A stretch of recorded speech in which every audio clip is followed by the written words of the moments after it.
El primer caso en Estados Unidos en el que se utilizó para defensa de un acusado, se utilizó el término de que estaba poseído por una entidad maligna. Y de un momento a otro solo escucharon los gritos. Y cuando llegaron, el tipo estaba simplemente con el cuchillo en la mano, ensangrentado, y el cadáver del otro, pero así, impávido. Yo creo que es interesante empezar como ya hemos hablado todo este tiempo de demonología, brujería, hemos tocado muchos temas y en algún momento destacábamos que la parte más crítica de todas estas ciencias oscuras tiene que ver con la muerte, con la pérdida de la vida. Y a lo largo de la historia hay un sinnúmero de casos de asesinatos, asesinos seriales, que están relacionados con alguna posesión demoníaca. Sí, entonces, también lo vi.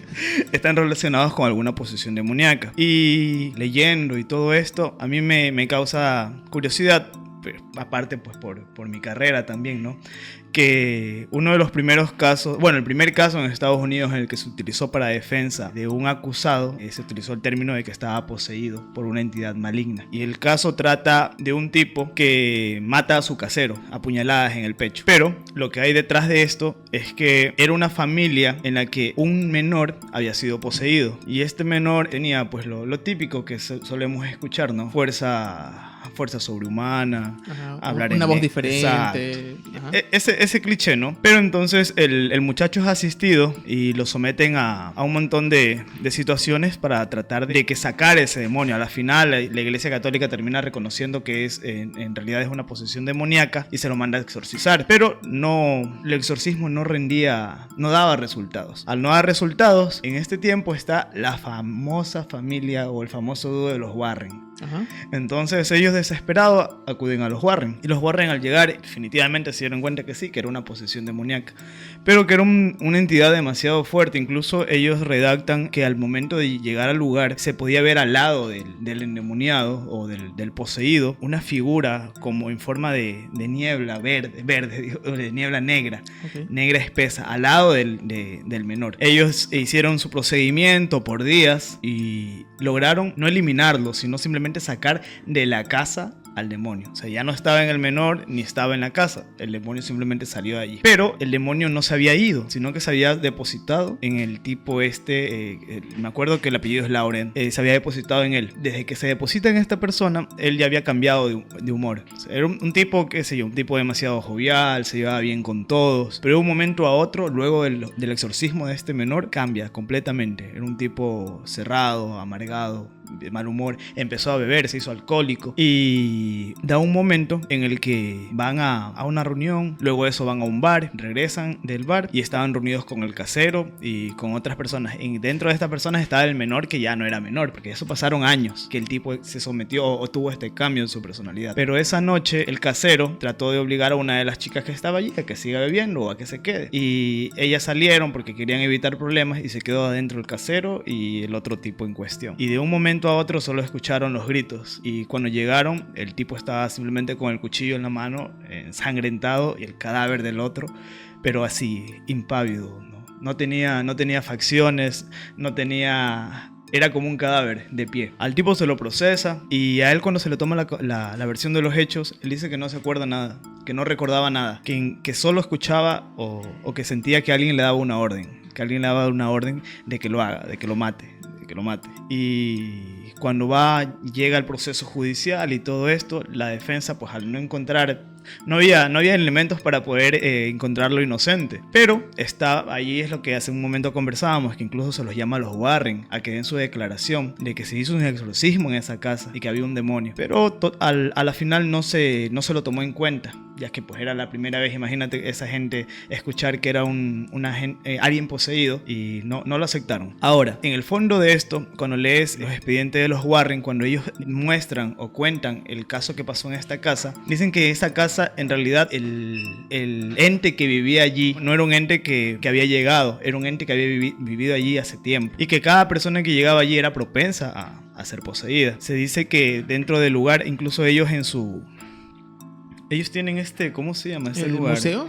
Dentro del museo, ellos tienen unas piedras de esa casa. El ente era tan fuerte que las piedras alrededor de la casa estaban cargadas de energía maldita. Entonces, ¿qué concluyeron ellos? Concluyeron que el demonio que estaban tratando era incontrolable, incontenible e inmanejable, que era un ser demasiado superior para el poder humano, y que esta manifestación que tuvo en este individuo que alcanzó a matar solo a una persona es como quien dice el mal menos habido, porque pudo haber sido originario de una masacre colosal. O sea, estábamos hablando de que ya han pasado muchas décadas de eso. Los Warren tuvieron su popularidad o estuvieron activos entre los 60 y 80, si no me equivoco. Pero estamos hablando de entonces de una fuerza que quizás hasta el día de hoy se encuentra en ese lugar.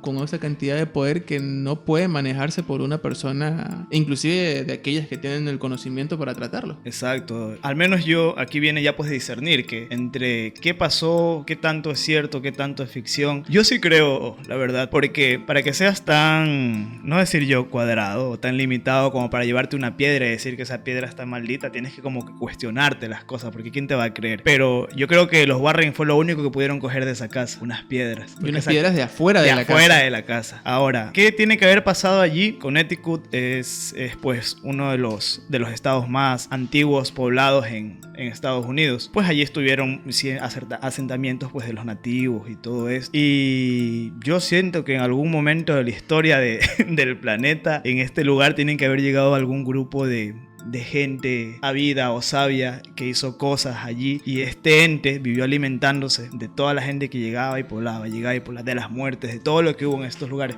porque hay que recordar que los nativos pues fueron masacrados, ya sabemos la historia en cuanto a las invasiones, a las conquistas, se le dice históricamente.